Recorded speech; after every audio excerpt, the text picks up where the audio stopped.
એની ક્યાંય જગ્યા ન મળે. અને જેની ક્યાંય જગ્યા ન મળતી હોય એને આવી દેહાણ જગ્યામાં જ્યાં જગ્યા મળે ને એને જ અલગ ધામ કહેવાય ભલા માણસ. અને અહીંયા આવો ને ઘરનો થાક બધો ઉતરી જાય. અને આયનો થાકેલો ઘેરે જાય ને તો એને કોઈ દી થાક ન ઉતરે. અને ઈ થાક ઉતારવા માટે કોક આવા ભારત વર્ષના બાવલિયા પાસે જઈને તમે બેસજો.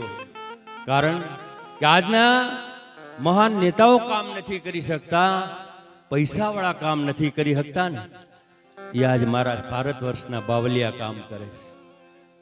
કારણ વૃદ્ધાશ્રમ ઈ ચલાવે છે, સારી સારી સ્કૂલો ઈ ચલાવે છે, હોસ્પિટલો ઈ ચલાવે છે. અને વિના મૂલ્યે અહીંયા તમે આવજો, જમવા બેસી જાજો થાળી લઈ. કોઈ દી કોઈ મહાત્માએ આવીને એમ કીધું કઈ તું આ જમવા બેઠો તારા એટલા રૂપિયા દેવા જોઈએ? કોઈ દી ન માગે. અને માગે તો એ અલગ ધામ નો કહેવાય, એ કોઈ દી સાધુ નો કહેવાય, કોઈ દી લાંબો હાથ ન કરે. આપે તો ભલે, ન આપે તો ભલે, પણ તારી જઠરાગની શાંત થાય ને એ રામાપીર બાપાને બહુ ગમે. તમારી સામે હાથ જોડીને ઊભો રહે. કારણ તમારામાં ક્યાંક રામો પીર ભાળતો હશે, તમારામાં ક્યાંક પરમાત્મા ભાળતા હશે. એને આ ભારત વર્ષના બાવલિયાને જોરદાર તાલીથી વધાવો બા. કારણ મારા ભારત વર્ષના બાવલિયા વૃદ્ધાશ્રમ ચલાવતા હોય. બાપુ બોટાદકર કવિએ બહુ સરસ એક કવિતા લખી છે. હેજિયા મીઠા હે મધુ ને મીઠા મેં હુલા હેલો એથી મીઠી છે જી મોરી માત રે જનની જોડ સખી હવે નહીં મળે રેલો. આની ઉપર એક માવડીઓ બેઠી ને એક વૃદ્ધાશ્રમનો એક દ્રષ્ટાંત દેવું. જાજો સમય નથી લેવો, કારણ સંતવાણીનો દોર હાલતો હોય અને વચ્ચે મારે લોક સાહિત્ય પીરવું મને થોડું કામ બાપુ હસતા ને લાગ્યું. પણ લીમા ભગતે મને બેઠો ત્યાંથી મને એને ઈશારો કર્યો હતો. બાપુને કહી દઉં છું 10 મિનિટ બોલવાને 10 મિનિટનો જ સમય દીધો.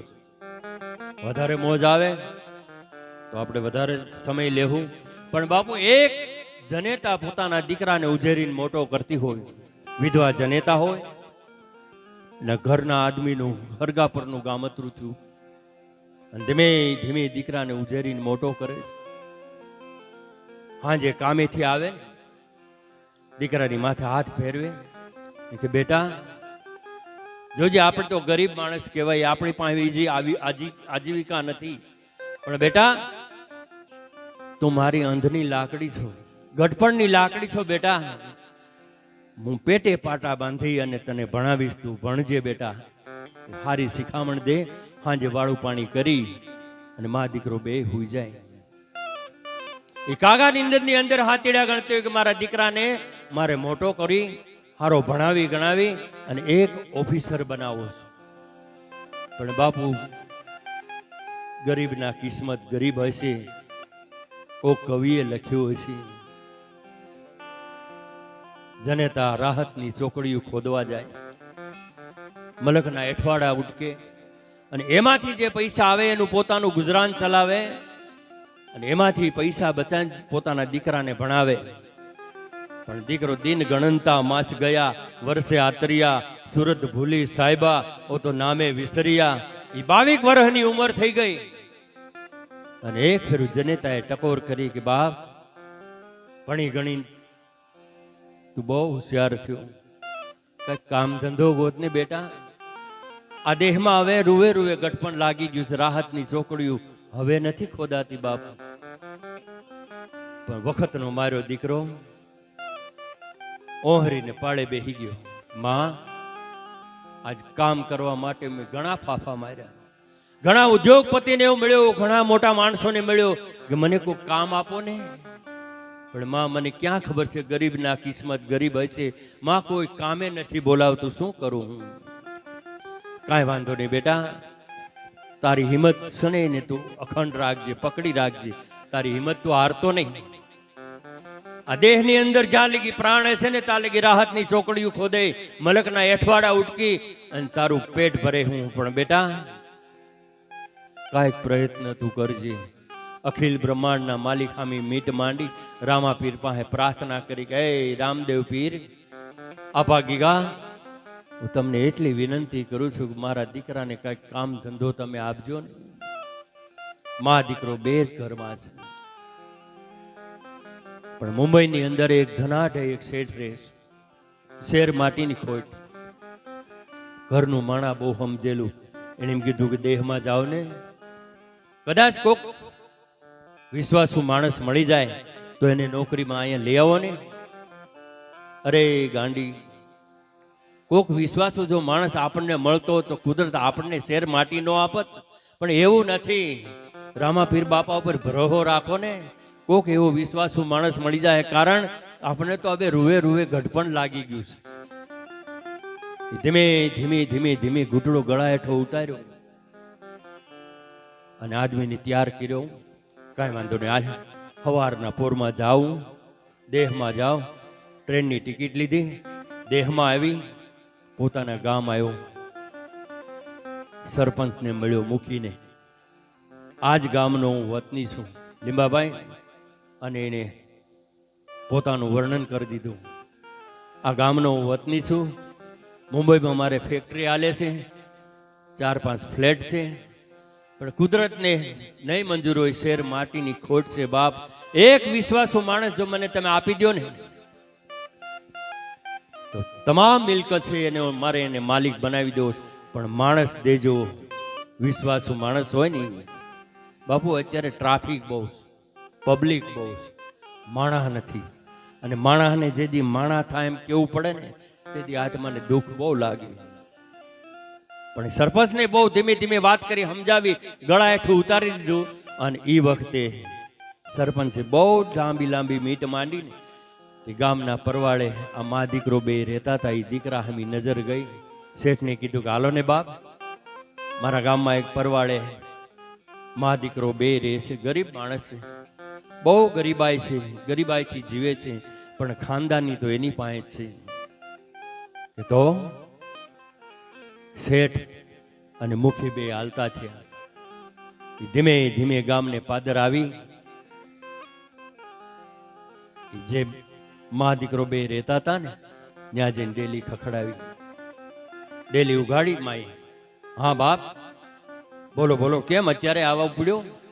કે માં કાંઈ નહીં, આપણા ગામના શેઠ છે, બહુ રૂપિયાવાળા છે, મુંબઈમાં રહે છે, એને એક માણસની જરૂર છે, અને તારો દીકરો કેદુનો કામ ગોતે છે ને, એટલે માં તારી પાસે આવ્યા, તું એને મોકલે. અને એ વખતે જનેતા એમ કીધું કે નહીં બાપ, જે દીકરા ઉપર રંડોપા ગુજારું છું, ઉજેરીને મોટો કર્યો છે, મારી ગટપણની લાકડી છે. અને એ શેઠની પાસે કદાચ મુંબઈ નોકરી કરવા મોકલું ને કાંઈક ભૂલ આવી જાય અને એને સજા કરે તો મારા જીવતરમાં ઝેર પડી જાય બાપ. અને તેથી ગામના મુખે એટલું કીધું હતું કે માં, એ તારો દીકરો નહીં, આજથી મારો દીકરો. જો મારી ઉપર વિશ્વાસ બેસતો હોય ને તો એક ફેરું એને શેઠને તું આપી દે. એ બહુ ડાય ડાય વાત કરીને માના હૃદયનું પરિવર્તન થઈ ગયું. કાંઈ વાંધો નહીં બાપ, તમે કહો છો ને મુખી, મારા દીકરાને હોપું છું, પણ જોજો શેઠ, એની કાંઈ ભૂલ પડે ને એને સજા કરતા ને એને દેહમાં મોકલી દેજો. માએ દીકરાને હોપી દીધો. શેઠ અને દીકરો બે મુંબઈ ગયા. પણ દીકરો એટલો બધો તરવરાટ વાળો હતો, એ તમામ ફેક્ટરીનો કારભાર સંભાળી લીધો. બાપુ, તમામ પેઢીનો માલિક હોય ને એવી રીતે કારભાર એને બધો સંભાળી લીધો ને બેડો કામ કરવા. અને વર્ષ દિવસમાં જે પેઢી હતી ને એમાં બે ત્રણ પેઢીનો એને ઉમેરો કર્યો. 2-3 ઓફિસ ખોલી નાખી. શેઠને વિશ્વાસ બેસી ગયો.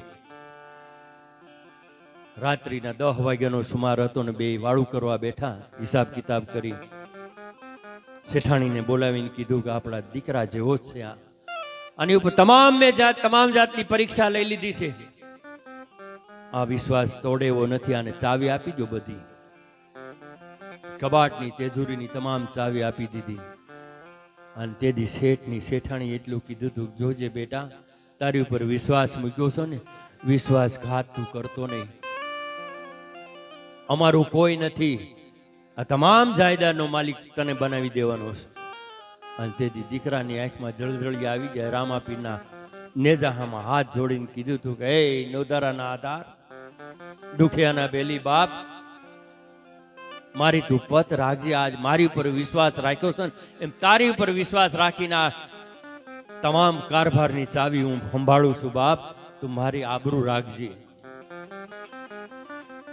સવારના પોરમાં ઉઠીને એમ કીધું કે શેઠ, ફેક્ટરી આવવાની જરૂર નથી, તમામ ફેક્ટરીનો મેં કારભાર મેં સંભાળી લીધો છે, બધું કામની મને ખબર પડી ગઈ છે. એક જગ્યાએ બેહીને તમારે ભજન કરવાનું છે. કાંઈ વાંધો નહીં, પણ જોજે દીકરા, ક્યાંય અટવા ને તો તું મને હાથ કરજે. કાંઈ વાંધો નહીં બાપ. એ ધીમે ધીમે ધીમે ધીમે બધો કારભાર સંભાળી લીધો. બાપુ 1 દિવસ 2 દિવસ 1 મહિનો વરસ દિવસ 2 વર્ષના વાણા વાઈ ગયા. અડધીક રાતનો સુમાર હતો ને એની માની યાદ આવી. માં તો યાદ આવે છે બાપુ. અરે 2 વર્ષ હું આ પરદે આવી ગયો, મારી માં દેહમાં શું કરતી છે, હાલે સવારે હું એને મળી આવું. આંખમાં જળજળી આવી ગયા, માની યાદ આવી. સવારના પોરમાં ઉઠી નાઈ ધોઈ કપડાં બદલાવી ફેક્ટરીએ જઈને આવી અને શેઠની પાસે બેહીને કાકલુદી મળ્યો કરવા. શેઠ બાપા, તમે મને દીકરાની જેમ હાચવો છો અને મેં તમારા દીકરાની જેમ કામ કર્યું છે, પણ એક વિનંતી કરું છું. શું? મારી મા દેહમાં 2 વર્ષ થા રહેશી, રાહતની ચોકડીઓ ખોદે છે, મલકના એઠવાડા ઉટકતી હશે. આજે મને એની યાદ બહુ આવે છે, મને જવા દેહો. 2 દિવસમાં હું મળીને પાછો વયો આવીશ. અને તેથી શેઠે એને કીધું કે હા બાપ, જા તું મળી આવી. કપડાં દીધા, પૈસા આપ્યા અને ટ્રેનની વળતી ટિકિટ લઈ દીધી. જા બેટા. એ ટ્રેનમાં બેહાડે ને ત્યારે શેઠે એટલી ભલામણ કરી હતી, બેટા તું દેહમાં જાશો ને પણ વળતા આવ્યો ને તો માને તું અહીંયા લેતો આવજે. અહીંયા આવે તો એક ફ્લેટ તને આપી દે, મા દીકરો બે ન્યા રહેજો, કાંઈ વાંધો નહીં. અને આવ્યો મારતી ગાડી, અહીંયા દેહમાં આવ્યો, માને મળ્યો, 1 દિવસ રોકાણો, માને નવા કપડાં આપ્યા અને એમ કીધું કે માં, આજે હાનની ટ્રેન છે, મારે વ્યુ જવાનું છે, હું તને મળવા માટે આવ્યો હતો, તારી યાદ મને બહુ આવતી હતી માં. અને તેથી ભારત વર્ષની જનેતા બોલી હતી, દીકરા પેટનો દીકરો છો ને, મને તારી યાદ બહુ આવતી હતી, બહુ તારી યાદ આવે તે દીવના ઉના આહુડા પાડી અખિલ બ્રહ્માંડના માલિકા મેં હાથ જોડી અને તારી માટે હું પ્રાર્થના કરતી હતી કે મારો દીકરો જ્યાં હોય એને ત્યાં હેમખેમ રાખજે બાપ, હેમખેમ રાખજે. અને દીકરા એટલું કીધું કે માં, દીકરાને મુંબઈની હવા લાગી ગઈ બાપુ.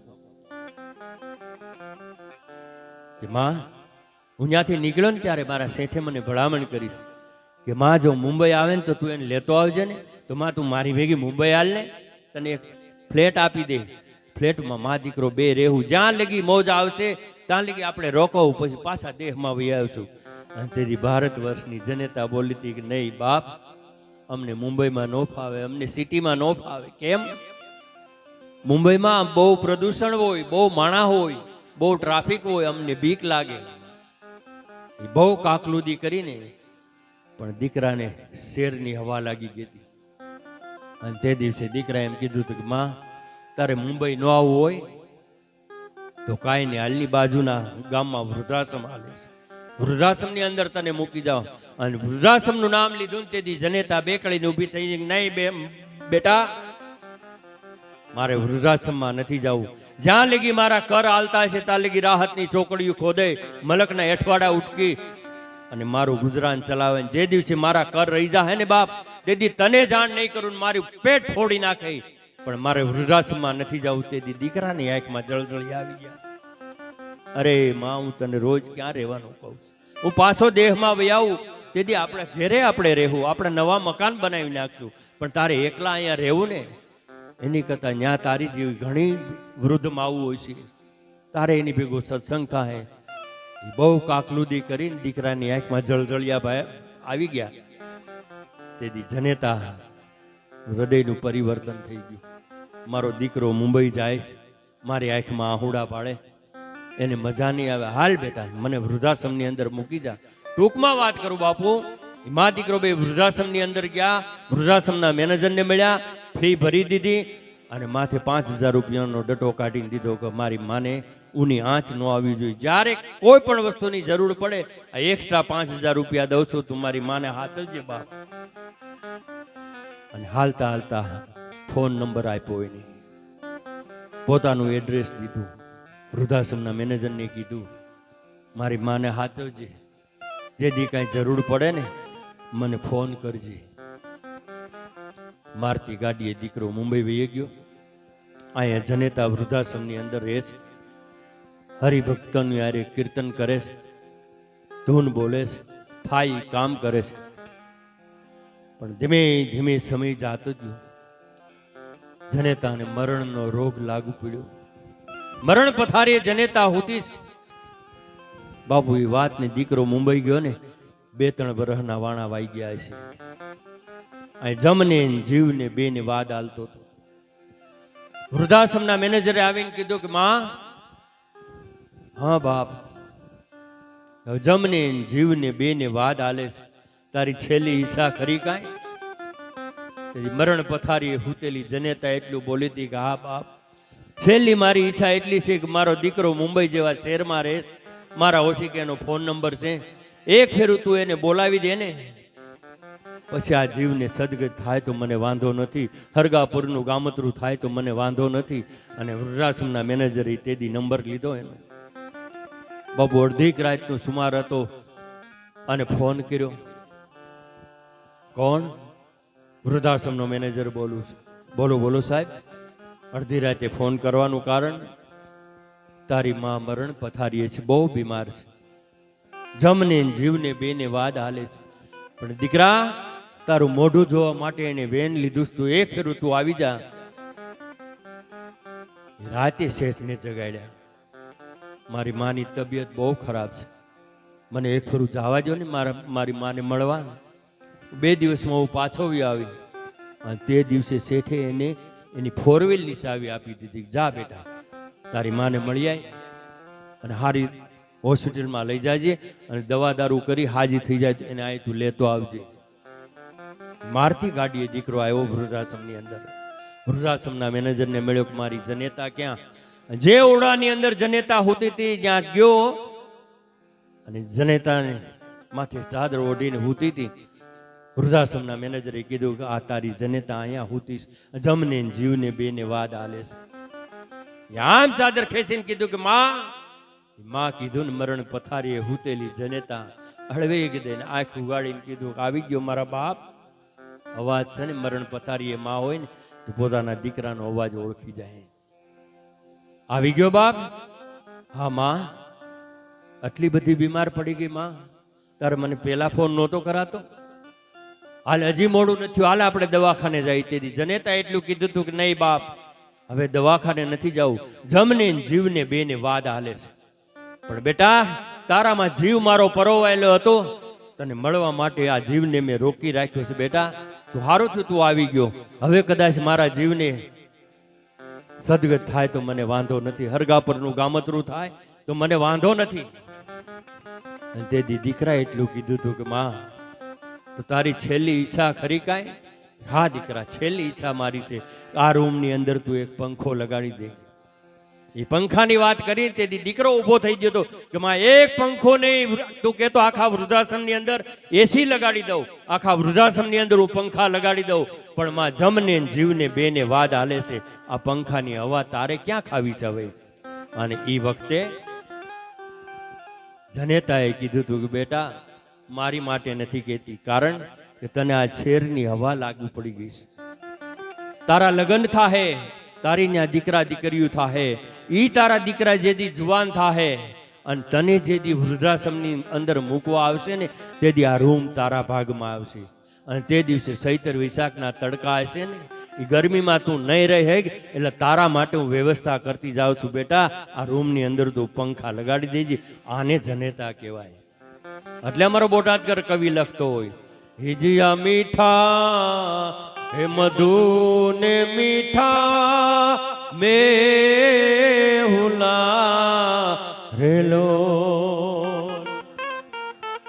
એથી મીઠી છે જી મોરી માત રે જનનીની જોડ સખી હવે નહીં મળે રે લોલ એ આ જનનીની જોડ સખી હવે નહીં મળે રે લોલ એ આ જનનીની જોડ સખી હવે નહીં મળે રેલું. હરિઓમ અસ્તુ. સંતવાણીનો દોર આગળ વધારી લીંબાભાઈને કહીને મોજ પડે એવી સંતવાણી લઈને આવે અને થોડુંક વધારે કરુણ પીરસાઈ ગયું હોય, કદાચ બોલવામાં ક્ષતિ રહી હોય તો મને માફ કરજો સંતો, ભાઈઓ, બહેનો, માતાઓ. જય રામદેવજી, જય આપ.